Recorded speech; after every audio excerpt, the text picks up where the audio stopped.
를 펴보세요. 아까 한 말을 이해했는가 한 번만 연습해 보자는 거. 거기 보면 그 동그라미 이번에 그 판례가 이제 부정한사래 가지고 거기에 이제 진정명 여부는 이등기 청구를 허용해서는 안 된다 이제 그 판례들을 한 건데, 동그라미 이번에 보면은 명의신탁 약정의 유효인 경우 신탁자고, 동그라미에서 한 번은 거꾸로 실명법 위반으로 약정이 무효인 경우 신탁자로 주어놨죠. 이걸 이제 칼같이 구별해야 된다는 거야. 그러면 동그라미 이번에 탈법 목적 없이 아까 잠깐 얘기한 것처럼 문중이 종손한테 명의따겠다. 예를 들면 강문중이 문중 토지에 대해서 종손 을명의로 등기를 했다. 그러면 탈법 목적이 없다. 그럼 이 명의따 약정은 실명법 8조 특례 규정에 의해서 무효가 아니라 유효가 되고, 이런 경우는 이제 실명법을 적용시켜서 누가 소유자인가 따지면 안 되고 종래의 판례 이론에 따라서 신탁행위로 보고 법률관계 따져야 된다는 거예요. 그러면 신탁행위에 해당이 되면 내부적으로는 문중을 소유자로 보지만 아무래도 대외적으로는 이 수탁자가 등기를 가지고 있다 보니까 제3자가 볼 때는 얘를 소유자로 볼 수밖에 없으니까 우리 판례도 대외적으로는 누구를 소유자로 본다? 수탁자를. 여기까지 들었죠?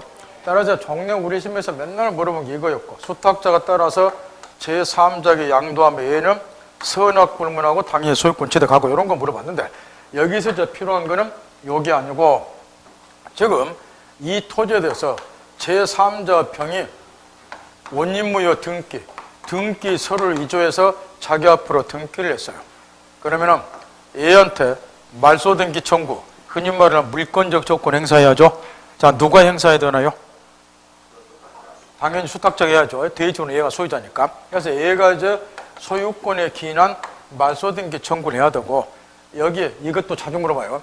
여기 신탁자는 대의적으로는 소유자가 아니기 때문에 얘가 직접 소유권을 주장해서 얘한테 말소 등기 청구 뭐 하는 거예요? 대신 여기 이제 신탁자는 수탁자를 대위해서 얘를 대위해서 얘가 얘한테 갖는 소유권에 기인한 말소 등기 조건을 신탁자는 뭐 하면 돼요? 대의 행사예요. 이때 이제 묻는 것이 이거라 그 말이요. 그러면 이제 대의 행사니까 등기 회복금 이렇게 돌아오고 이렇게 돌아오겠죠. 이럴 때마다 묻는 것이 뭐이더라? 구차하니까 직접 뭐 항상 그거 묻는다니까. 등기가 이렇게 돌아오면 항상 사람이 꼬심을 당하게 되어 있어. 귀찮다. 이렇게. 성질 우리나라 사람 다 성질 급해. 여기서는 저도 그러고 보통 때 얌전하게 열받으면 확 촉구치는 막. 여러분도 마찬가지로. 이렇게 이제 넘겨받을 수 없냐 그 말이가. 이거 항상 물어보게 돼 있어. 이렇게 돌아올 때, 그죠? 근데 이렇게 직접 진정명 해부로 이해등기 청구를 하면 아까 전제 요건이 얘가 뭐야? 186조에 따라서 자기 앞으로 소유권을 벗어나 등기가 되어 있거나, 이게 안 돼 있으면 187조에서 법률에 의해서 소유권을 취득한 자인데 얘는 이 요건을 못 갖추잖아. 그래서 이야기하는 것이 다른 놈이 가지고 있는 말소 등기 조건 뭐 하는 애는 대의 행사는 진정명 여부로는 이등기 청구 안 된다. 이게 이제 그 동그라미 2번이에요. 명의대 약정 유효인금 신탁자. 애우면 안 된다 그러면 이거를. 그 다음에 한 번 더 연습은 동그라미 3번에. 자, 다시 7번 보세요. 이번에 이제 실명법이 적용되는 경우 갑이 토지 소유자 요 을이 7번 보세요. 병하고 명의대 약정을 맺었다. 얘가 신탁자, 얘가 수탁자. 그런 다음에 신탁자가 직접 토지 소유자가 매매했다. 그러면 등기 이렇게 하면 되는데, 등기는 이제 바로 누구한테 넘어갔다? 수탁자에게. 이런 걸 뭐라고 불러요? 삼자간 등기 명의따 그러죠. 이렇게 삼자간. 그럼 이건 이제 친구끼리 명의따겠다. 실명법이 특례 규정이 적용이 안 되니까 먼저 누가 소유자인 거 확인해 보자 말이야. 실명법 4조 1항에서 명의따 약정은 일단 무효해. 이것부터 다른 거 요건 유효고해. 이제 무효다. 그 다음에 약정에 따라서 행해진 물권 변동 등기도 뭐이다? 무효다.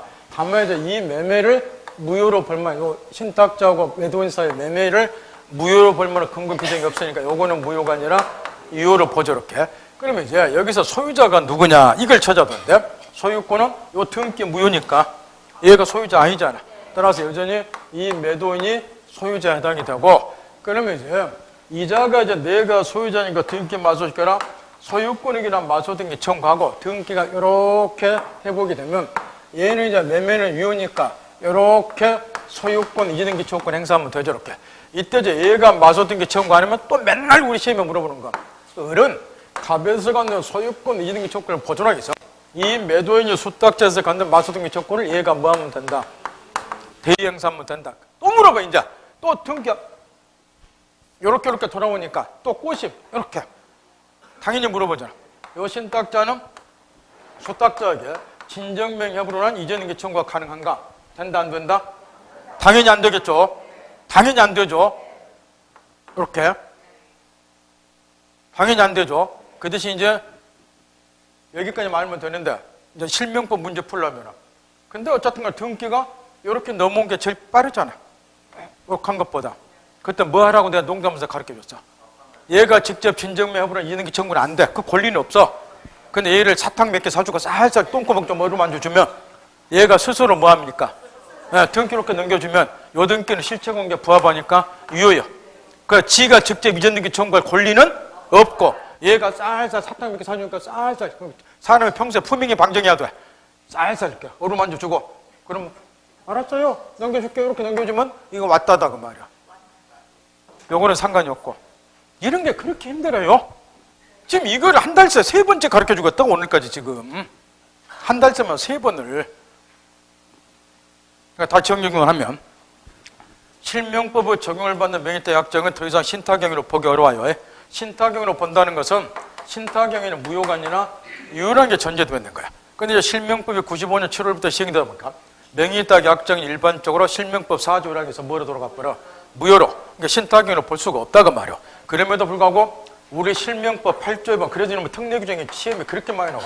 특례규정에서 문중이 명의딱 하거나 배우자 상으로 명의딱 하거나 종교단체 산하주 중에 종교단체 명의로 명의딱 하는 경우는 탈법 목적이 없는 한 명의딱 약정을 뭐로 본다? 유효로. 그래 이거는 실명법을 적용해서 법률관계 따지면 안 되고 종래의 판례론에 따라서 신탁행위로 보고 법률관계 따져야 된다. 이 말을 꼭 이해를 해야 된다고 말이야. 그 정도에서 말아듣을 거.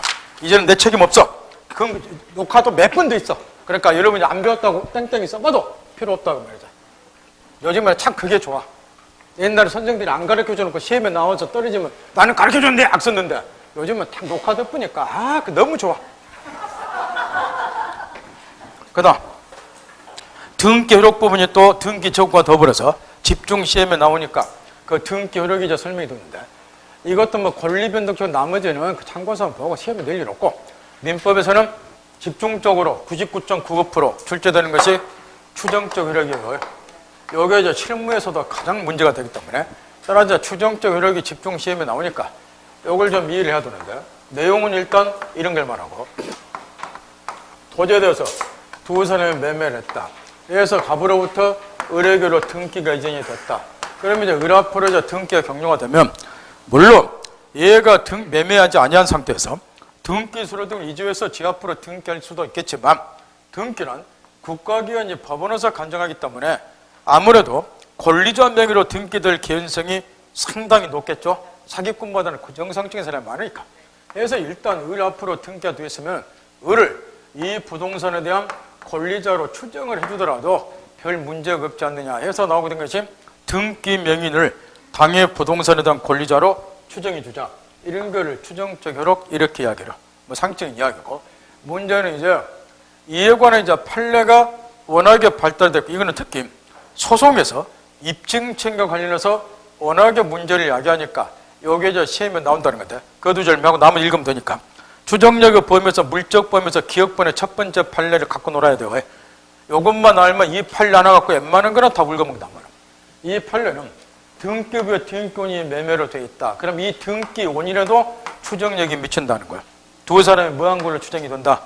매매한 걸로.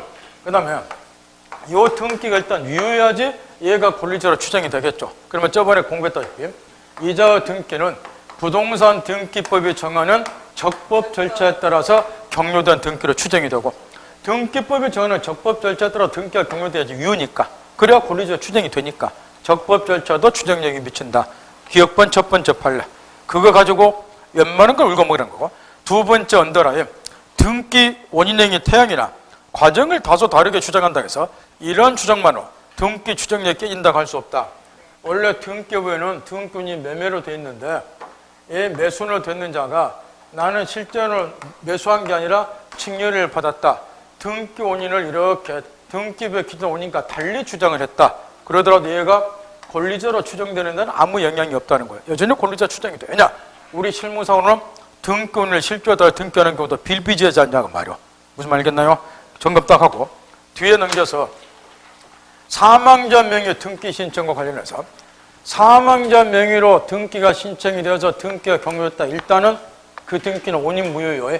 등기가 무효면은 추정력이 인정될 수 없겠죠. 무효니까. 그런데 예외가 있다고 말. 그 다음 언더라인. 사망된 등기 의무자로부터 경료된 등기를 하더라도 등기 의무자가 사망 전에 등기운이 이미 존재한다. 무슨 말이에요? 이 경우에 이 갑이 사망하기 전에 먼저 매매를 했다는 거죠. 등기운이 존재, 매매하고 나서 이 사람이 뭐 했다? 사망했다. 그 이야기예요. 그러면 보세요.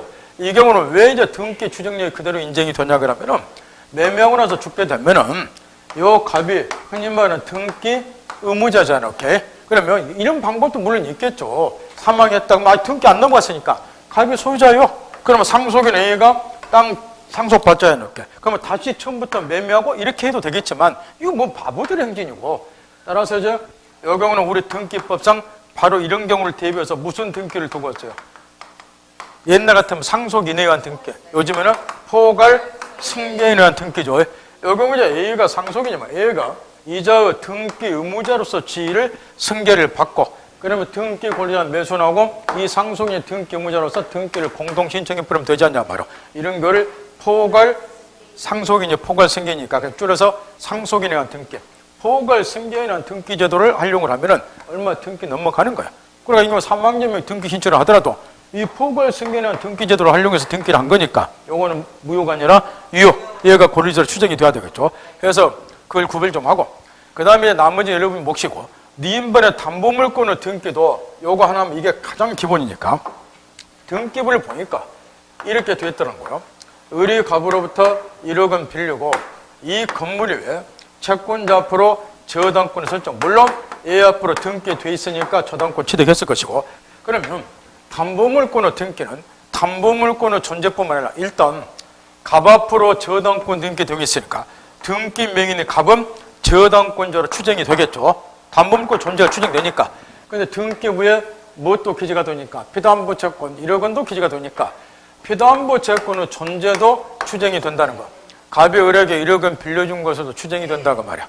따라서 나중에 을이 갑하고 소송이 붙었어. 나는 돈 1억 원 빌린 적이 없다. 왜 그러면 내 건물에 얘 앞으로 등기됐냐? 서로 잊어서 제 마음대로 저당권 등기했다. 소송이 붙었다. 그러면 둘 중에 누가 더 유리할 것이다? 지금 등기부에 1억 원을 빌려준 건 돼 있잖아. 그 피담보 채권의 존재도 추정력이 미치니까 나는 빌린 적 없다 하더라도 등기부에 기재된 이상 얘는 빌려준 거로 추정이 되니까 거꾸로 얘 쪽에서 빌린 적 없다. 피담보 채권의 부존재에 관해서 입증해야 되고 이거 입증 못하면 패소 당하니까 절대적으로 얘가 유리하다. 이런 이야기를 하고 말이야. 그래서 실무에서 아주 중요해 이게. 그 시험에서 맨날 물어보고. 그 다음 디귿번 대리와 관련해서 이거는 대리와 관련해서도 그냥 물어보니까 디귿번은 제3자 처분행위가 개입된 경우 8년대. 다시 7번 보세요. 지금 갑이 본인이라 그러고 요 우리 7번 봐야 돼요. 7번 봐야 돼요. 나는 갑 대리이다 해서 본인의 대리나 사칭하고서 갑의 토지에 대해서 병하고 매매를 했어요. 영파겠죠? 그런 다음에 이 병역에 등기까지 넘어갔어요. 이렇게. 그런데 이제 어느 날 전 소유자 갑 쪽에서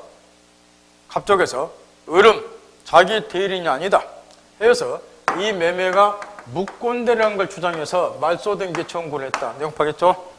소송이 붙었다. 소송의 핵심 쟁점은 뭐인가요? 소송의 핵심 쟁점. 얘한테 대리권이 있냐 여보죠? 그럼 이 대리인의 대리권의 존재 의무에 관해서는 전 소유자 갑현 등기 명의편 누가 입증해야 되는 거 요건 묻는 거야. 그래서 이건 대리 문제에서도 아주 중요한데. 지금 얘가 대리라고 칭하고서 매매했고 등기 넘어갔죠? 그럼 이 등기는 적법 절차를 거쳐서 경료된 등기로 추정이 돼. 여기 적법 절차는 얘가 적법한 대리라는 소리야. 그러니까 이 등기는 뭐까지 추정이 된다는 거야. 대리는 대리권의 존재에 대해서까지 추정력이 미친다고 말이야. 그러면 답. 두 놈에 누가 뭐 입증한다? 얘는 가만히 있더라도 이자 대리권의 존재가 추정이 되니까 얘는 재판장 아가 갑의 대리인인데 얘가 입증할 필요 없고 가만히 있어도 되고 거꾸로 얘가 패소당하지 않으려거든 을이 자기 대리인이 아니라고 대리권의 부존재에 관해서 거꾸로 입증하면 된다 이런 이야기라고 말이야. 대리에서도 사례를 물어봐. 그 다음 인적 범위에서는 이전 등기하고 보존 등기를 일단 기본으로 하도 물어보기 때문에 양자 차이를 좀 구별을 해야 되는데, 양자 차이를 지금 다음 같은 경우 이 건물에 대해서 각각 두 사람이 매매를 했다. 등기원이 매매, 을 앞으로 등기가 이전이 됐다. 그럼 등기 명인 을이 일단 이 부동산에 대한 권리자로 추정이 되겠죠. 근데 이 추정력은 제3자가 소유자라고 시비 걸 때 당연히 등기 명인이 권리자로 추정이 돼요. 이런 것도 간혹 물어보지만 이런 건 뭐 틀린 사람 없고, 문제는 등기부에 갑으로부터 매수한 걸로 됐는데 그 매도인 쪽에서 나는 판 적이 없다. 양도사실 부인. 얘가 왜 등기 가지고 있느냐? 지 주의 봐라. 전부 사기꾼의 이조범들이지 않냐? 서로 이제해서 지 앞으로 등기했다. 내용 보겠나요? 이게 이제 권리변동은 당사자, 매매계약 당사자로 두 놈이 됐기 때문에, 그럼 이런 권리변동은 당사자 사이에 있어도 등기 추정력 인정되나 제일 많이 물어보는 판례. 만약 이 경우에 추정력이 인정이 안 되면 얘 쪽에서 스스로 권리자인 걸 입증해야 돼요. 소송이 붙었을 때. 그러려면은 매매 계약서를 비롯해서 계약처로 납부한 매매대금 영수증까지 최소한 얘는 10년 이상 신주단지 모시됐기 이걸 보관해야 돼요. 왜냐? 얘가 언제 판 적 없다고 부인할 수 있으니까. 그때마다 내가 입증해야 되니까. 왜 10년이냐? 10년이 지나면 얘가 등기를 가지고 있으니까 등기부 시효취득을 해버려. 등기부 시효취득 할 때까지 그 기간이 10년이야. 그래서 10년 동안 이걸 보관해야 되는데 이게 과연 우리 상식에 맞냐? 그건 묻는 거예요. 만약 이렇게 하게 되면 이 새끼는 심심풀이 땅콩으로 틈만 나면 술 한잔 먹고 와서 판 적었는데! 그러면 또 얘는 이 자료 찾아서 또 입증해야 되고 이렇게 해야 된다고 말이야. 10년간을. 이게 우리 상식에 안 맞다는 거야. 따라 학자들은 견해들을 비추지만 우리 판례는 이런 사정을 감안해서 권리 변동 후 당사자에 있어도 등기 추정력이 인정이 된다. 얘는 권리자 추정이 되니까 얘 쪽에서 거꾸로 입증하라. 그 이야기야. 알아듣나요? 그런데 이게 이제 보존 등기로 가게 되면은 달라진다 말이야. 아까 여기까지 가르쳐 줬어요. 갑이 건물을 신축을 했다. 얘는 등기 없이도 187조 법문에 따라 소유권 취득한다. 요걸 이제 처분하려면 187조 당사에서 지 앞으로 등기하고 처분에 따라 이전 등기해야 되는데 얘가 미등기 상태에서 양도를 했다. 해서 매수인이 직접 소유권 보존 등기를 했다. 요 등기는 187조 단서를 위반했음에도 불구하고 판례는 무엇으로 본다? 위헌. 아까 여기까지 가르쳤단 말이야. 그러니까 얘가 직접 보존 등기한 케이스야. 이 경우도 역시 마찬가지로 얘가 판 적 없다고 양도사실 부인. 위에 밑에 요거는 이전 등기, 요거는 보존 등기, 내용은 똑같고 똑같죠? 밑에 보존 등기의 경우는 추정력 인정이 안 된다는 거야. 얘가 양도를 부인했을 때 보존 등기 명인이 스스로 권리자를 입증하라. 그 이야기야. 밑에 경우는 왜 그러느냐? 요거는 이론상으로 보존 등기는 뭘 때 보존 등기 하는 거예요? 소유권이 유효하게 적법하게 보존됐다는 사실만 추정이 되는 거죠. 보존 등기는 권리 변동 사실까지 추정이 안 되잖아. 보존 등기는 그건 이전 등기가 그런 거지. 그 다음에 실무상으로도 이전 등기는 아까 무슨 인정이야? 공동. 보존 등기는 단독. 등기소로 이주할 개연성이 어떤 게 높아요? 밑에. 그러니까 얘 말이 맞을 수도 있다는 거야. 뭐 알겠나요? 다만 이 보존 등기 경우도 또 틀려져. 그게 뭐냐 그러면은 거기 가로 열고 닫고 보세요. 그 판례를 정리해놨는데 찾았나요? 가로 열고 닫고 밑에 언더라인 보존 등기 명인이 전 소유자로부터 매수했다는 주장이 돼서 전 소유자 매도사를 부인하는 거 방 가르쳐줬죠? 요걸 이제 말을 바꿔서 많이 물어본단 말이야. 얘가 지금 보존 등기 명인인데 얘가 건물 신축한 적 없죠? 그래서 그 뒷구절 그렇게도 물어보고 보존 등기 명인이 건물을 신축한 사실이 없으면 추정력이 인정이 안 된다 그 말이야. 똑같은 이야기잖아요. 확인했나요? 그 다음 중간에 보면 한자가 하나 나와 있어요. 찾았나요? 보존 등기 명인 유해자가 사정받은 사실이 인정되는 경우, 이런 경우도 이제 보존 등기 명인이 권리자 추정이 안 된다는 건데 사정이 뭐인가요? 한자 뜻풀이 해보세요. 조사에서 권리자를 정해준다. 그래서 한자로 사정이야. 요거는 이제 일제시대 때 토지조사령이나 임야조사령에 의해서 권리자를 정해주는 처분을 내렸는데 일종의 행정처분으로서 일제시대 때 있었던 거라고 말이야.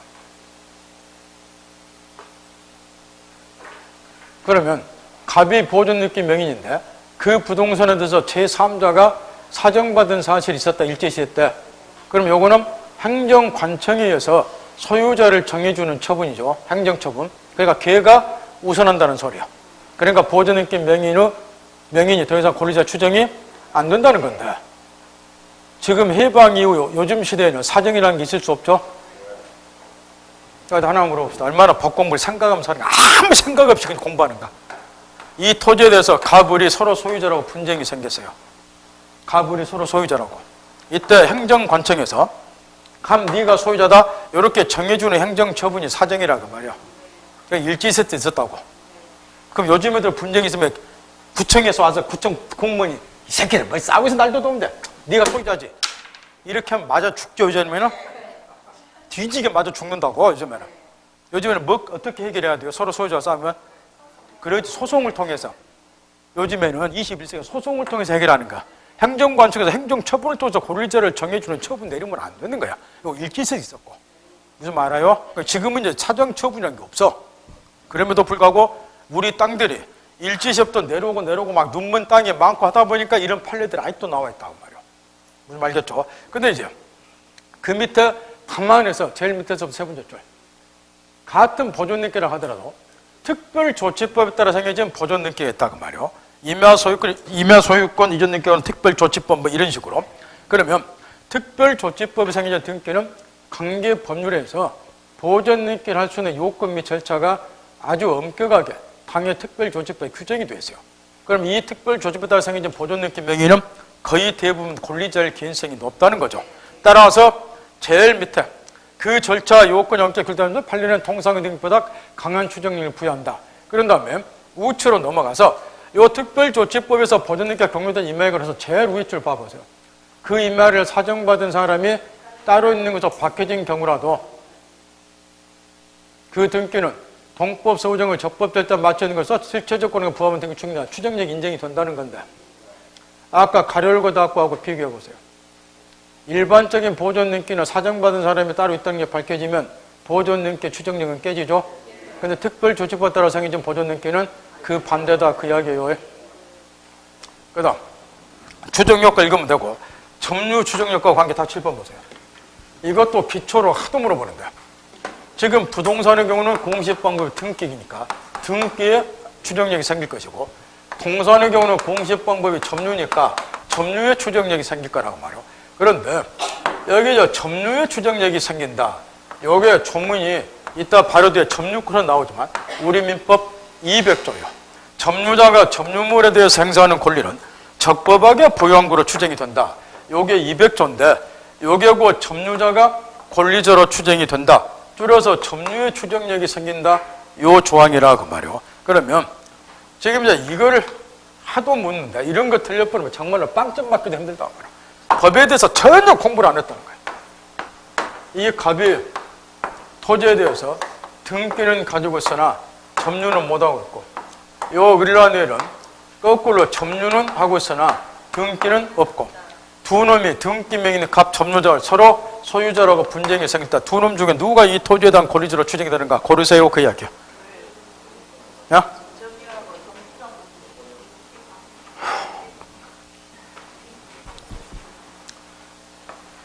이 토지는 부동산인가요? 동산인가요?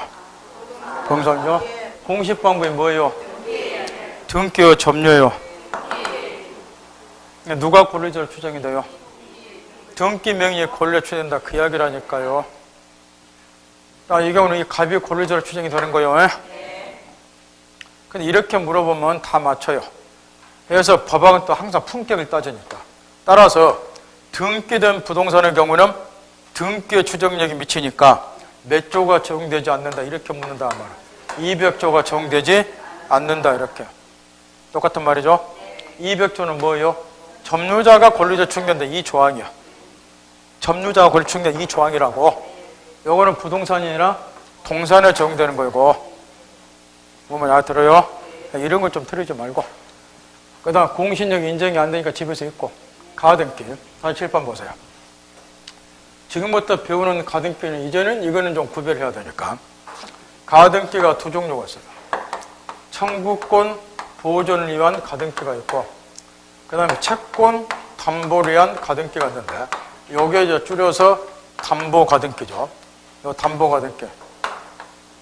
의뢰갑으로부터 1억원 빌리고자 한다. 얘가 담보 제공을 요구했다. 채무자가 약속을 했다. 내가 변제에 변제 못하면 2억짜리 토지로 대신 변제할게. 대물 변제의 약속, 미리 약속했으니까 예약을 맺었다. 얘 입장에서는 이자 약속을 믿을 수가 없으니까 예약에 따른 권리를 보존하기 위해서 미리 뭐 해뒀다? 가등기. 요게 뭐인가요? 요게 담보 가등기죠. 나중에 돈 안 갚으면 가등기에서 본nem게 함으로써 1억 대신 2억짜리 토지나 소유권 취득한다. 요 스토리죠. 폭리치 하니까 청산을 뭐하라? 절차 거쳐서 청산금 주고, 청산금 주어야지 본nem게 대로 규제한 게 가담법이고, 요게 담보 가등기야. 근데 담보 가등기하고 청구권 가등기는 엄청난 차이가 있단 말이야. 가장 결정적인 차이가 뭐냐 그러면, 청구권 보존한 가등기는 누구나 알다시피 본nem게 하기 전에는 일체의 실제법 제어력 인정이 안 되는데, 담보 가등기도 그러나요? 담보 가등기는 본nem게 하기 전에도 실제법 제어력 인정이 돼요. 무슨 얘기냐면, 요 가등기만 가지고도 나중에 변제 안 하면, 담보 가등기도 저당권하고 똑같이 취급하니까 가등기만 가지고도 저당권 자체는 목적물 못 해요. 경매 신청에서 매각된 가지고 우선 변제까지 받아요. 따라 담보 가등기는 본nem기를 하기 전에도 실제법적 효력이 인정이 된다는 점에서 요거하고 틀려요. 그러니까 우리가 지금 배우자 하는 위에 거예요. 위에 거라고. 청구권은 가등기는 실제법적으로 인정이 안 된다 본nem기 하기 전에 맨날 물어보잖아요. 그 예우 갖고 문제 풀면 뒤통수 야물딱지게 맞으니까 이제 이 정도 구별할 정도 실력이 됐으니까 담보 가등기는 본nem기 하기 전에도 실제법적으로 인정이 된다고 말이요. 그 이유가 뭐라고요? 저당권자처럼 본nem기 안 하더라도 가등기만 가지고도 뭐가 가능하다? 경매하고 우선 변제까지 받아. 근데 우리는 지금 위에 거 배우는 거예요. 그러니까 본nem기 하기 전에 실제법적으로 인정이 안 된다. 이렇게 고르셔야 된다. 그 말이야. 그러면 이제 위에 거 청구권 보존한 가등기. 당장 갈수록 왜 여러분을 대한 믿음이 안 가는가? 이거 참말로 돌아보고 싶어요. 하면 장담한 거지. 그냥 누워있으면 여러분 얼굴에 탁 떠오르는 거야. 오늘 오전에 뭐 가르쳤는데 함매고 있더라. 얼굴을 안 바쁘려 도는데. 이 팔뚝이 이러니까 또 이렇게 해야 되고. 또 얼굴이 또 잠잘랑 떠오르고. 나 자다가도 발탁부터 일어나요. 내가 이거를 잘못 가르쳤나. 그래서 이해를 못하는가 싶기도 하고.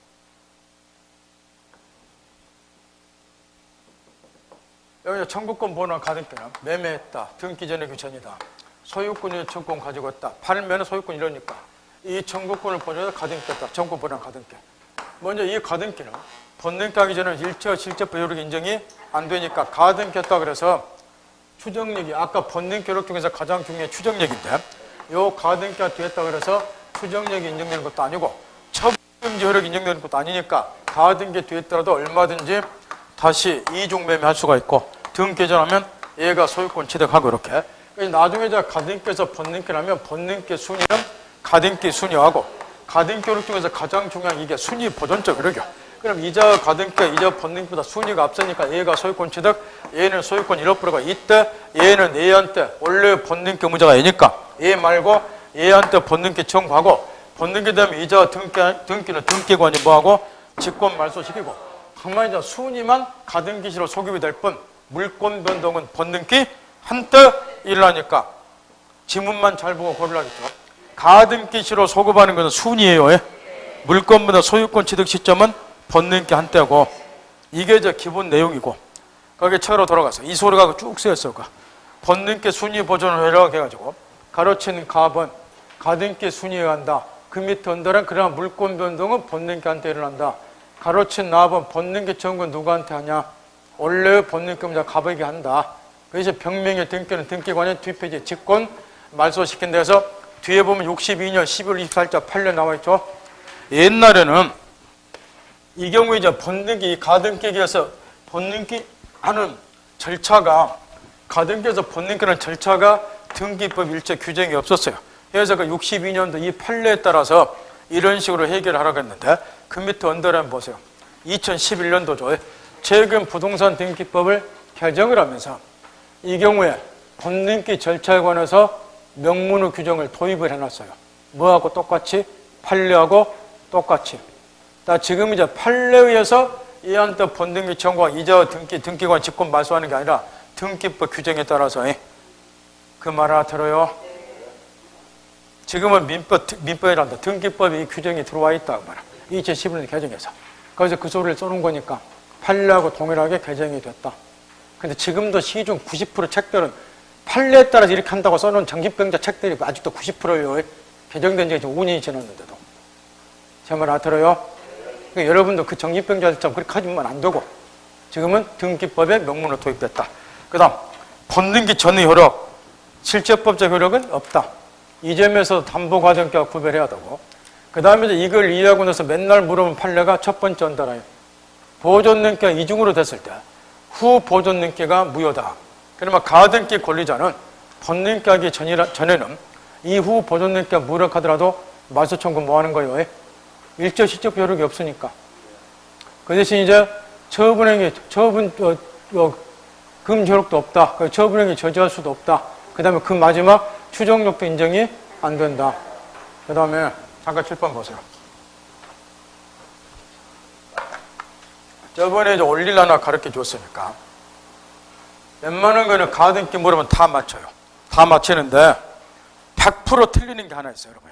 딱 시험 내면 옛날에 시험 나왔다 차트로 다 틀리고. 자, 등기가 불법 말소됐을 때 말소에 그 본등기가 말소된 가등기가 말소 다 회복등기 청구하는 거예요. 불법 말소됐으니까.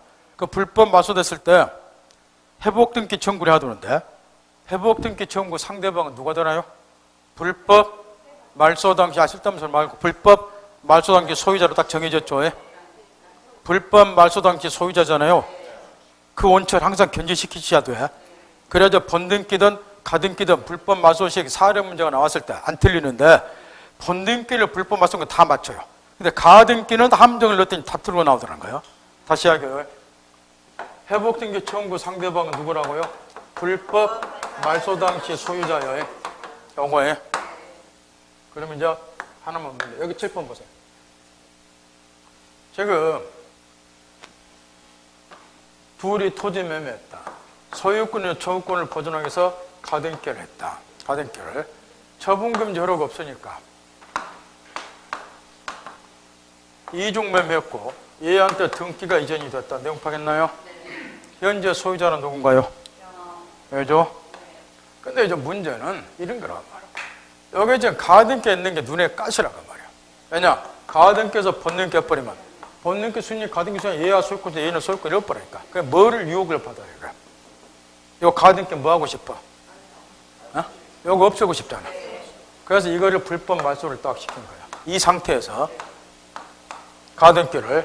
그럼 얘는 이제 불법 말소됐으니까 이 가등기도 본등기 마찬가지로 회복등기 청구를 하는데 누구한테 회복등기 청구해야 되나요? 어? 갑인가요? 병인가요? 얘요. 얘를 고르라고 말이에요. 불법 말소 당시 소유자야. 근데 함정을 딱 넣어놨단 말이야. 가등기하고 그 다음에 매각을 해서 등기 넘어왔다 그렇게. 그 전부 얘를 고르더라는 거야.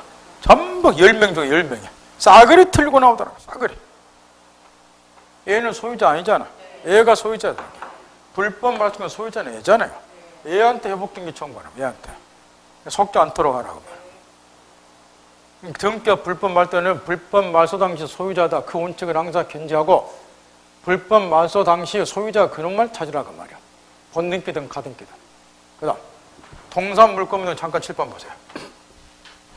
앞전 시간에 이제 뭘 하나 가르쳐줬냐 하면 부동산의 경우는 공신 원칙 인정이 안 되니까 무권리자로부터 부동산에 관한 물건을 취득할 수는 없다. 이걸 가르쳐줬어요. 그러나 동산의 경우는 현행법도상으로 공신 원칙이 인정이 되니까 무권리자로부터 갑이 노트북 소유자다. 노트북을 을에게 임대 빌려줬다. 노트북은 동산이죠.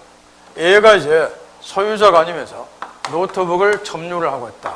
그러다 보니까 제3자가 볼 때는 소유자는 얘지만 얘가 노트북을 점유 가지고 있으니까 얘를 소유자로 믿었다. 그리고 매수했다.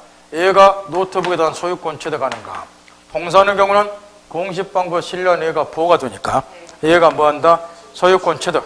이처럼 동산의 경우는 공신의 원칙이 인정되는 결과 양도인이 무고려자임에도 불구하고 동산에 관한 물건, 노트북이나 소유권을 취득해요.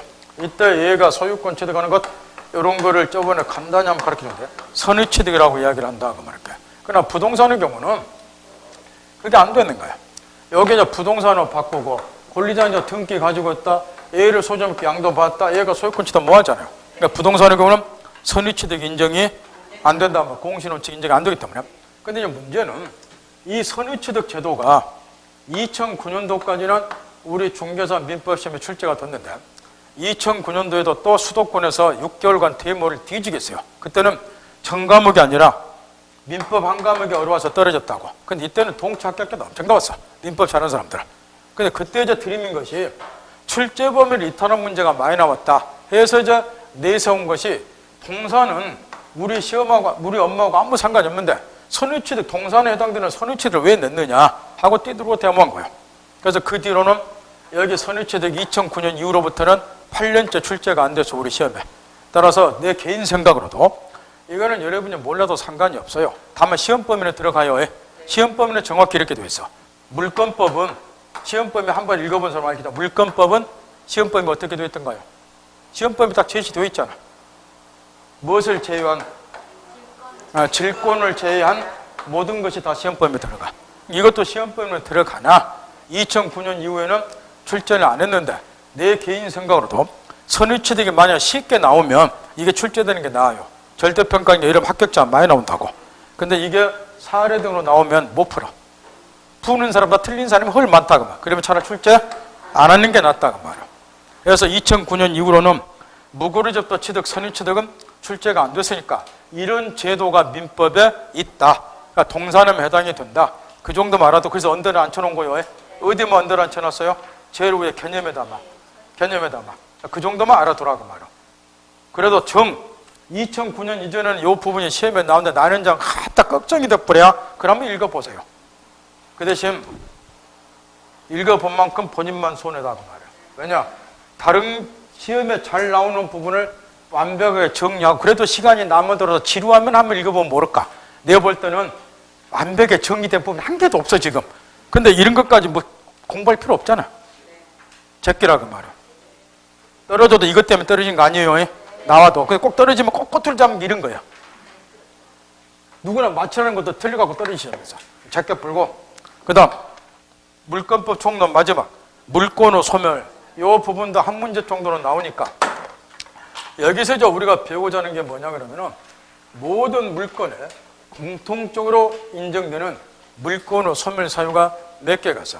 그런 것들을 이제 공부하고 줬는데 이것도 이제 목적물이 멸실부터 시작해서 마지막 공용증서 몰수까지 있는데 90% 이상 집중 출제되는 것은 네 번째 거 혼동이에요. 왜냐? 이 혼동이 이제 90% 이상 집중 출제되는데 10번 나오면 9번이 혼동이 나온다 그 이야기야.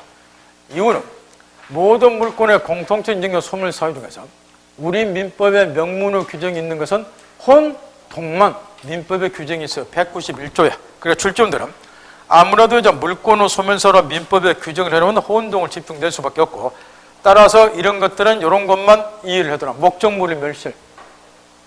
물권은 물건을 직접 뱉도록 지배하니까 객체인 물건이 멸실하면 물건이 소멸하겠죠. 하나만 내가 물어봅시다. 예를 들어서 얘가 건물 소유자예요. 얘 앞으로 등기되어 있고 불나서 멸실했다.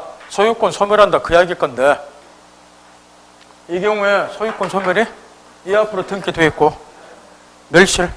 여기 요 등기 187조에서 소유권 소멸했고 186조에서 소유권 소멸했고 한번 해보세요. 야, 저 이거 불나서 멸실하면 소유권 소멸해요. 이거 등기 말소시켜야 돼요. 뭐 그냥 그대로 있더라도 그냥 자동 소멸하는 거예요. 180? 왜 제가 물어본지 알겠어요? 이런 거는 상식이라고 말해요. 그러니까 제발 이런 거 나오면 등기해야 되는 마다 헤매지 마시라는 거예요. 상식이잖아. 이미 뭐 객체가 없을 뿐인데 소유권은 당연히 없어져야지. 예? 등기 뭔 필요가 있냐고 말이야. 제 말 알아들어요? 그 다음 이와 관련해서 제일 밑에 이제 토지가 멸실이 된 경우 그게 토지의 포락이에요. 요즘에는 이제 별로 시험이 안 나죠. 과거에 두세 번 시험이 나왔던 것이 제일 밑에 92년 9월 25일자 판례. 핵심. 포락이 됐는데 물에 휩쓸려 떠내려 갔는데 그럼 소유권이 소멸됐을 거 아니에요. 근데 나중에 성토. 흙이 떠내려와서 성토가 됐어. 그러면 소유권이 다시 부활이 되는가 그 이야기인데. 아니 부활되는 경우도 있어요. 무조건 애우지 마세요. 인간적으로. 그 판례는 토지로서 효용을 핵심 포인트. 거기 있잖아. 그 토지로서 효용을 뭐 했다. 그래야지. 그게 핵심 포인트란 말이야. 근데 여러분은 그 읽지도 않고 무조건 외우고 다니잖아. 소유권 회복 안 된다고. 그러다 빵점 맞고 나오잖아. 뒤통수에 아물딱지가 맞고. 토지로서 효용을 상실한 경우 한해서 그런 거예요. 이미 토지로서 효용을 상실했으니까 소유권이 회복할 일이 없다. 그 이야기야. 그것만 딱 한번 읽어도 요즘에 잘 안 나오지만. 그 다음 소멸시효도 다시 한번 점검하시고. 소멸시효도 용익물권 한해서 이건 시효기간 20년이에요. 이거 20년. 20년 시효만 완성되면 말소등기 상관없이 187조에 따라서 지상권 등을 소멸해요. 시효만 완성이 되면 다만 이제 거기 쓰였다시피 물권은 용익물권은 시효기간이 20년인데 용익물권 3개 중에서 지상권하고 지역권은 최장기 제한이 없어요. 존속기간이 20년 이상 될 수도 있지만 전세권은 최장기가 10년밖에 안 돼요. 근데 최장기가 10년밖에 안 되기 때문에 전세권자가 전세권을 20년 이상 전혀 행사 안 해야지 전세권이 시효로 소멸이 될 건데 최장기가 10년밖에 안 되기 때문에 전세권은 시효로 소멸될 수가 없다. 요리 이야기하는 게 다수 학자들의 견해예요. 그래서 가로 열고 닫고 이해해보라고 그 소리를 써놓은 거예요.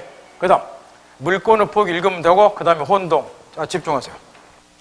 여기 저 혼동은 서로 대립하는 두 개의 상의 법률상의 주의가 동일의 기소관과 혼동 그러니까 내용은 아주 쉬워. 이런 거니까 갑이 토지 소유자 토지를 빌려서 얘가 지상권을 가지고 있다. 물론 얘 앞으로 지상권 등기돼 있겠죠. 그런 다음에 이제 얘가 토지 소유자 지상권 설정지로부터 토지를 매수해서 소유권을 취득했다. 그러면 소유권하고 제한물권이 통일의 기속 이거를 혼동그라고. 이제는 땅을 내가 샀으니까 이 지상권 존속시킬 필요가 없다. 그래서 혼동으로 지상권이 소멸한다. 그래서 혼동도 물권은 소멸사다. 그 이야기입니다. 시험에서 자주 물어본 것 중에 하나가 이거란 말이야. 이 경우에 혼동이 일어나면 지상권 소멸. 이때 의료 지상권 등기를 말소 등기해야지 지상권이 소멸하는가 186조인가. 혼동만 일어나면 지상권 등기를 말소시킬 필요도 없이 지상권이 자동 소멸 187조인가. 이걸 자주 물으면 상식. 외워서 대답한 건 아니겠죠? 당연히 187조지 이게. 만약 186조로 보면 혼동은 이미 일어났어요. 그럼 지상권 존속될 필요가 없는데 말소 등기 할 때까지는 지상권이 존속하는 셈이 되잖아. 말소 등기 해야지 소멸한다고 가정하면. 그러면 소유권이 이미 취득했는데 지상권이 같이 존속하니까 혼동 원리에 반하잖아. 그게 당연히 어찌해야 돼요? 혼동만 일어나면 자동 소멸 이렇게 해야지. 제발 외우지 말고 생각. 이해할 수 있겠죠? 그 다음 문제는 이 혼동이 시험에 집중 나오는 이유가 있어. 191조 1항 단서 때문에 시험에서 집중 물어본다고 논리를 불려주는데 1항 단서가 뭐냐. 혼동으로 소멸해야 될 제한물권이 제3자의 권리의 목적인 때는 당해 제한물권은 혼동으로 소멸이 안 된다. 있는데 이 제3자의 해석과 관련해서 학설 판례 전부 확장 해석을 한다는 거. 분명히 법규 칠판 보세요. 제3 칠판 보시라고 제3자라고 됐는데 따라서 이제 일단은 제3자의 이익을 보호하기 위해서 당해 제한물권을 존속시킬 필요가 있는 거고 혼동으로 제한물권 소멸이 안 된다. 이거는 당연한 건데 여기에 무엇도 추가시킬게요. 제3자로 돼 있는데 확장해서 본인의 이익을 보호하기 위해서 누구도 본인 당해 제한물권을 존속시킬 필요가 있는 경우 이 경우도 혼동으로 제한물권 소멸 안 된다. 칠판의 사례를 그대로 놔두고 여기 지상권 위에 저당권이 또 설정이 됐어요. 지상권과 전세권은 저당권으로 객체가 되니까 이 상태에서 얘가 소유권 취득했다. 혼동이 일어났죠. 이 경우는 지상권이 혼동으로 소멸이 안 된다. 왜냐?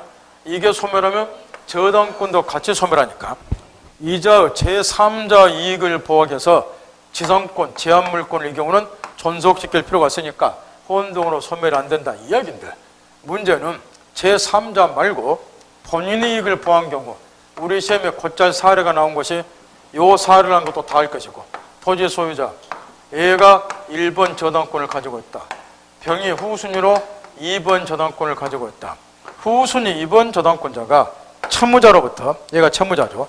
저당권 설정지로부터 저당 목적물의 토지를 매수해서 소유권 취득했다. 후순위 2번 저당권은 혼동으로 소멸. 그런데 이제 문제는 2번이 있을 때 선순위 1번 저당권자가 저당권 설정자 토지에서부터 매수해서 소유권 취득 혼동을 했다. 그러면 1번 저당권도 혼동으로 소멸이 된가 이야기인데, 이 경우에 이제 1번 저당권이 혼동으로 소멸이 되면 저당권은 순위 승진 원칙에 따라서 선순위 1번 저당권 소멸하면 2번이 1번으로 올라온다는 거야. 그런 순간 을은 이제 자기가 이 토지 소유자인데 내 땅 위에 내가 얘한테 돈 빌린 적 없잖아요. 근데 내 땅 위에 전혀 상관이 없는 병이란 애가 1번 제일 선순위 1번 저당권을 가지니까 나한테는 불이익하고 순위가 올라올수록 얘한테는 이득이 되죠. 얘한테는 이익이 되고, 따라서 이 경우는 제3자 말고 나 자신 본인의 이익을 보호하기 위해서 1번 저당권을 뭐 해야 된다? 존속시킬 필요가 있다. 따라서 1번 저당권이 혼동으로 소멸이 안 되고, 따라서 2번은 1번으로 못 올라온다 이야기고, 그러다 보니까 이제 결과적으로 기억을 더 살펴보면 우리 민법상 저당권은 타 물권임을 원칙으로 한다 그 말이에요. 소유자가 자기 소유물에 스스로 저당권을 취득할 수 없다는 거죠. 타인 소유 부동산에 저당권 취득하잖아. 타 물권이기 때문에 소유자 저당은 원칙적으로 허용이 안 되는데 소유자가 스스로 자기 소유물에 저당권을 가질 수 없다고 말이야. 그런데 이 사례를 보면 선순위 1번 저당권이 혼동의 유예로서 소멸이 안 되다 보니까 결론 을은 토지에다 모이면서 소유자면서 동시에 뭐도 하고 있다? 저당권을 가지고 있다. 이런 거를 뭐라 한다? 소유자 저당권하죠. 따라서 이 칠판의 사례가 시험에서 아주 중요한 이유는 원래 저당권은 타 물권임으로 원칙으로 하기 때문에 소유자 저당은 원칙적으로 허용이 안 되는데 이 경우만큼은 외적으로 소유자 저당의 허용이 된다는 점에서 법적으로도 아주 중요한 의미가 있으니까 연구 잘하세요 그 이야기야. 판례도 마찬가지인데 왼쪽 100페이지 제일 밑에서부터 우측 판례 직엽도록 나오니까 직엽도록 정리 잘하시고, 첫 번째 판례 가압류도 마찬가지고 우측의 임차권과 저당권도 마찬가지고 그 두 개 다 시험에 방그람도 자주 나오잖아요. 주로 많이 나온 것은 임차권에 관한 판례고 선순위 임차권, 후순위 저당권 설정되는 판례잖아요. 우측은 오른쪽, 좌측은 왼쪽. 책을 길어 우측 101페이지 제일 위에서 그 2001년 5월 15일자 판례 있잖아요. 그 판례가 제일 많이 나온다고 말이에요. 선순위 임차권, 후순위 저당권 판례. 선순위 임차인이 임차 목적물 소유권 취득했다. 그럼 임차권이 혼돈으로 소멸돼야 되지만 소멸하면 저당권은 순위가 올라오니까 이 경우는 191조 1항 단서 유추 적용해서 임차인이 본인의 이익을 보호하기 위해서 임차권을 뭐 해야 된다? 존속. 그러니까 이 경우도 웃기는 일이 벌어지죠.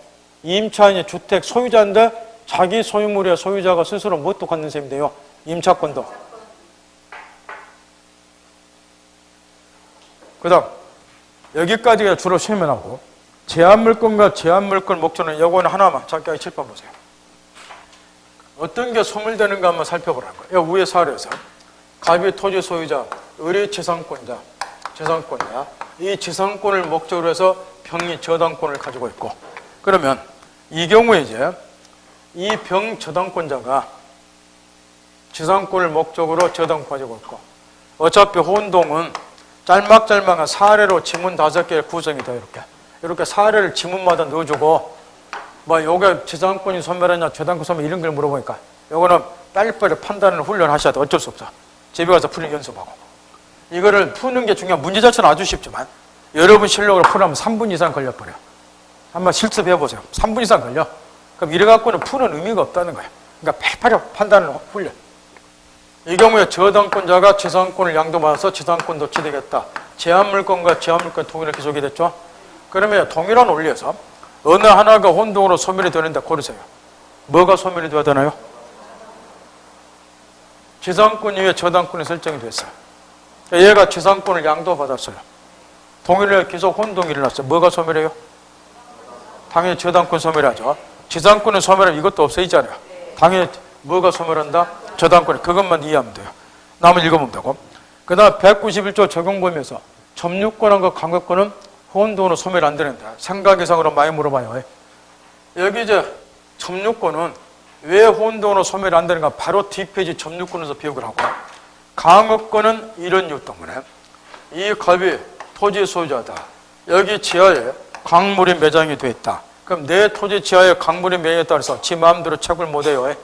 채굴, 취득, 허가를 받아야 되고, 채굴, 취득, 허가권을 강압권 그러는 거야. 그럼 얘가 소유자라고 해서 강압권은 혼돈으로 소멸이 되어야 되냐 그 이야기고, 소유자라고 해도 강압권이 있어야 된다니까, 광물 채굴하려면. 그 이야기야.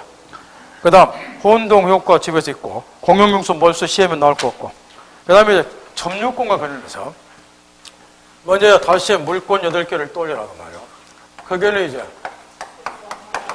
본권하고 이제 점유권 둘로 나누고, 나머지 이제 소유권을 비롯한 7개 물권이 본권에 해당이 되고, 그러면 먼저 점유권에서도 많이 나올 때는 3문제까지도 출제가 되는데 통상 이제 2문제로 잡으시면 돼요. 점유권에서는 가장 이제 기본이 되는 물권이 점유권하고 소유권인데, 다만 이제 점유권은 점유권 자체만 놓고 보면 한 2문제 나온다고 생각하면 되는데, 이게 본권하고 병존한다는 거예요. 이게.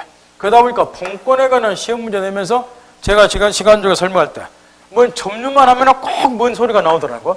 점유권이. 그러다 보니까 본권 물어볼 때 점유권이 같이 나오는 것까지 포함하면 서너 문제 이상의 값어치를 가져요. 이 본권을 이해하기 위해서도 점유권을 반드시 이해를 해야 된다는 것. 먼저 본권은 그러면 뭐냐? 여기 본권은 점유할 수 있는 권리를 우리가 본권 그래요. 또 이걸 좀 풀게 되면 물건에 대한 사실상의 지배 상태를 정당화시켜주는 권리를 우리가 본권 그러죠. 이 갑이 휴대폰 소유자다. 동시에 점유하고 있다.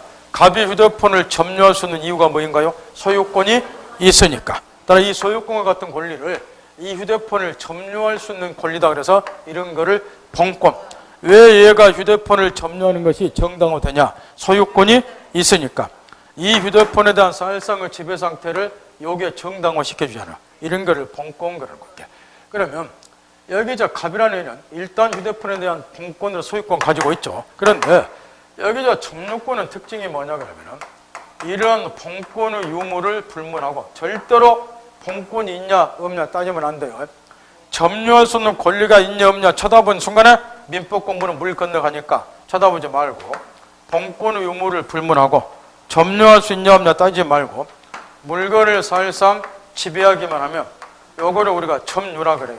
자동으로 성립되는 물건이 점유권이란 말이에요. 그럼 여기 칠판에 살아서 갑은 일단 본권으로 소유권 가지고 있죠. 그러니까 동시에 얘가 휴대폰을 점유하고 있다. 그럼 얘는 뭣도 갖는다는 거예요? 점유권도 같이 가자. 그러면 동일인이 2개 권리 간다 해서 점유권이 혼동으로 소멸이 된다 안 된다? 안 된다 그 이야기고, 점유권은 2개가 병존하는 거야. 그 다음에 이제 이어서 칠판 봐야 돼요. 을 도둑놈이 갑의 휴대폰을 훔쳐갔다. 갑 휴대폰을. 그러더라도 여전히 휴대폰에 대한 소유권은 갑에게 있는 거예요. 점유할 수 있는 권리는 갑이 갖겠지만 얘는 현재 휴대폰을 점유는 못하죠. 점유권은 없어요.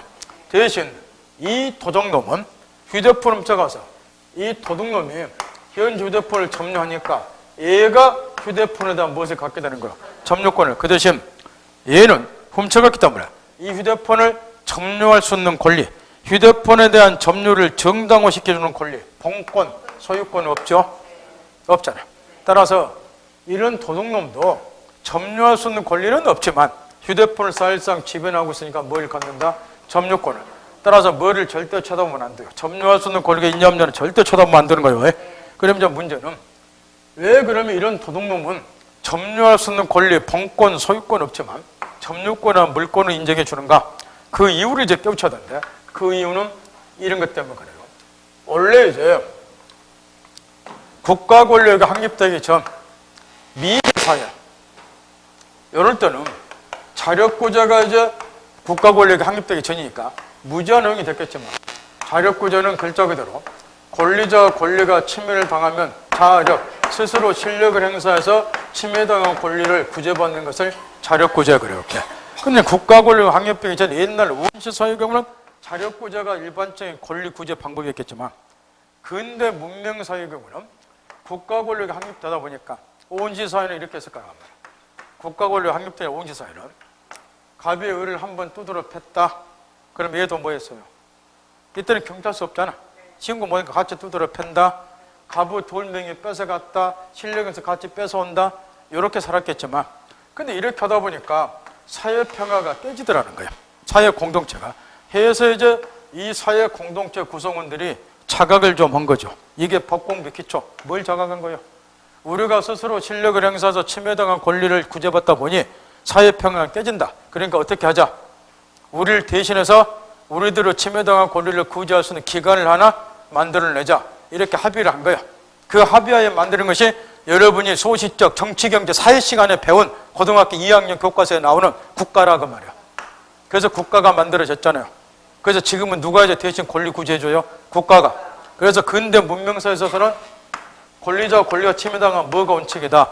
국가 구제가 원칙이야. 그런데 국가 구제가 단점이 하나가 있어요. 자, 여기서 지극히 드문 케이스지만 갑이 휴대폰을 잃어버려서 도둑놈이 훔쳐갔어요. 며칠 뒤에 그야말로 희한한 케이스지만 그럴 일은 극히 드물지만 이 도둑놈을 우연한 기회에 만났어. 요 앞에서 이 새끼가 내 분필가루 묻은 휴대폰을 먼저 꺼내면서 채팅을 잡아냈더란 말이야. 바로 딱 알아. 내 거는 분필가루 묻어졌으니까. 분필가루 묻은 휴대폰은 내 것밖에 없어. 딱 똑같고 쫓아가서 뭐 하고 싶어요? 자, 국가구제 한번 해보세요. 국가구제는 국가 공권력을 통해서 침해당한 권리 구제받으니까 공권력 국가 재판조들 말해. 그럼 얘가 얘한테 가서 일단 내 휴대폰이니까 반환해달라 처음 가대. 돌려주면 소송 제기할 필요 없고. 근데 응하지 않을 때가 이제 항상 문제라는 거죠. 응하지 않으면 뭐 해야 돼요? 반환 청구 소송해야죠. 시간 많이 걸리죠. 이게 국가구제의 단점이란 말이야. 근데 자력구제 한번 해보세요. 그냥 쫓아서 팔목지 삐들 뺏어오면 돼. 이게 자력구제예요. 그래서 인간의 본성에 가장 부합하는 건 두 마리 것 없어요. 자력구제. 특히 대한민국 사람처럼 성질이 급한 사람들은 국가구제 못해. 그냥 가서 패대기 쳐버리고 뺏어와야 직성에 뿌리는 거니까. 그래서 이제 자력구제를 하게 돼 있어요. 여기서 문제가 생긴다고 말이에요. 아까 자력구제는 왜 금지시킨다고 그랬어요? 자력구제를 허용하면 사회평화가 깨지니까, 질서가 깨지니까. 그래서 이제 국가구제를 원칙으로 하는 건데, 만약에 이 사회에 도둑놈이 딱 한 놈이라 하면 자력구제 한다고 해서 사회평화가 깨질 일은 없어요. 도둑놈이 얘 하나뿐이면. 그런데 이 지구상에는 우리 사회만 봐도 층층시야로 도둑놈 판쪽이지 않냐고 말이야. 그러면 도둑놈 만날 때마다 패대기 치고 업어치기 하고 뺏어가면 여기저기서 난리 법석이라는 거야, 이게. 그래서 사회평화가 깨진다고 말이야. 제 말 아직 끝나요? 따라서 이제 근대 문명국가에 있어서는 사회평화나 사회질서를 유지할 목적으로 자력구제를 엄격하게 금지를 시키고 있고 국가구제를 원칙으로 한다. 근데 사람은 무엇에 호가게 돼 있다? 자력구제. 근데 이걸 허용하면 사회평화가 깨져. 그래서 자력구제를 금지시키는 방법이 뭐냐? 요걸 학자들이 수백 년간 연구를 한 거야. 자력구제 금지시키는 방법이 뭐냐? 요 자력구제 못하게 만들어야 된다. 사회평화를 위해서. 그 방법이 뭐라는 거예요? 일단은 이 도둑놈 같은 이 싸가지 없는 나쁜 새끼한테도 뭔가 휴대폰에 대한 권리를 하나 인정해 주자 그 말이야. 자력구제 모아도록 하기 위해서.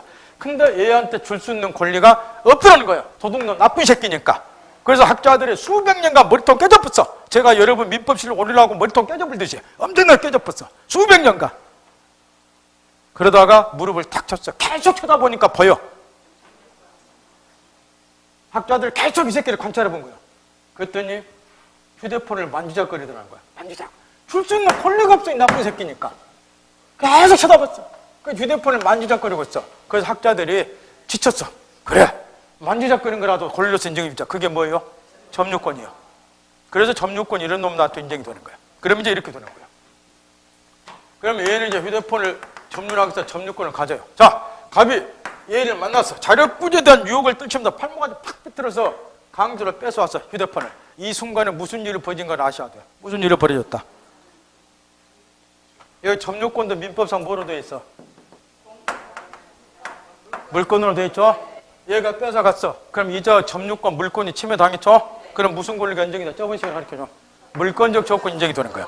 얘가 얘한테 강제로 뺏어간 소유자한테, 야, 이 새끼야, 내가 휴대폰에 점유권 가지고 있다. 점유권에 기한 물권적 반환조건 행사. 그러면 반환을 해줘야 돼, 이렇게.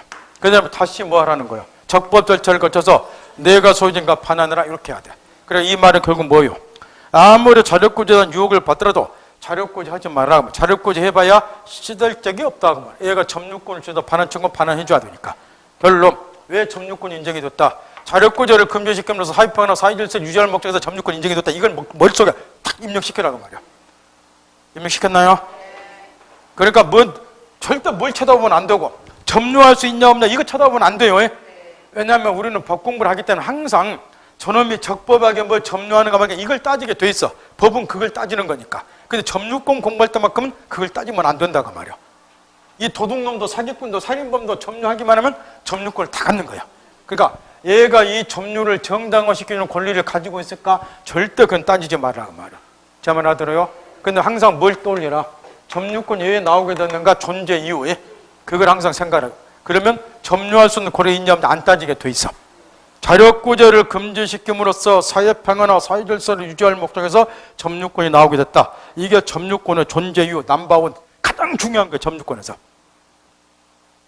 나 분명히 이야기했네요. 근데 또 그 말을 외우겠지 뭐. 희한해. 그걸 써먹지를 못하고 그 말을 한 말 그대로 또 외워. 사회평화를 달성해서 자력구제를 금지하고 사회평화를 달성해서 점유권이 이 말을 외우는 거예요. 그걸 써먹지를 못하고. 자, 문제 풀 때는 이제 못 써먹고 이게 또 우리 문제고. 그 중에서 말하자시고. 따라서 다시 정리정돈을 하면 스토리는 이제 이렇게 돌아간단 말이에요. 여기 점유권은. 점유할 수 있는 권리가 있냐 없냐 불문하고 물건을 사실상 뭐 하기만 하면 지배하기만 하는 이거를 줄여서 점유라 그래요. 그럼 이게 원인이 돼서 점유권과 물권이 인정이 된다. 이런 스토리. 그런데 여기에 이물질이 좀 있다는 거예요. 이물질이. 그게 뭐냐 그러면 물건을 사실상 지배하면 점유권 인정이 돼야 되겠죠. 논리적으로. 그런데 물건을 사실상 지배하고 있음에도 불구하고 물건에 실력을 미치고 있음에도 불구하고 점유권 인정이 안 되는 경우도 있어요. 이런 거를 공부한 사람 알겠지만 점유 보조자제도 그래. 거꾸로 물건을 사실상 지배 못하고 있음에도 불구하고 역으로 점유권 인정되는 경우도 있어요. 여기에 해당되는 것이 뭐가 있어요? 간접 점유하고 상속의 경우가 있다고 말이야. 그래서 이런 거를 흔히 물건에 대한 사실상의 지배 상태하고 점유가 이퀄가 안 되는 경우다. 괴리가 생겼다 그래서 이런 것들을 물건에 대한 사실상의 지배 상태와 관계없이 점유가 성립되는 경우들이라고 해서 흔히 학자들이 이야기하기를 점유의 관념화 현상 그러는데 이런 말까지는 기억 모두 상관이 없으니까 따라서 제1번 점유 보조자 뒤에 넘기면 우측에 보면 간접 점유 간접 점유 상속은 저 뒤에 있고 그래서 앞에 저 점유 관념 현상이 되는 현상에 해당되는 점유 보조하고 간접 점유가 먼저 앞에 나온 거예요. 참고적으로 전통적인 점유권 시험 문제 물어볼 때 집중적으로 옛날에 출제했던 것이 점유 보조자하고 간접 점유에서 출제를 많이 했어요. 근데 요즘에는 이제 뒤에 넘겨보세요. 점유 종류에서 자주 점유, 타주 점유 나와있죠. 요게 요즘에는 많이 출제가 되고. 그래서 지금도 점유 보조하고 간접 점유는 출제가 되든 안 되든 반드시 알아야 돼요. 왜냐? 점유 보조와 간접 점유란 말이 앞에서도 몇 번 나왔지만 뒤에서도 자주 나와요. 이거 이해 못하면 다른 거 공부할 때 지장을 겪으니까. 좀만 쉬었다 가자.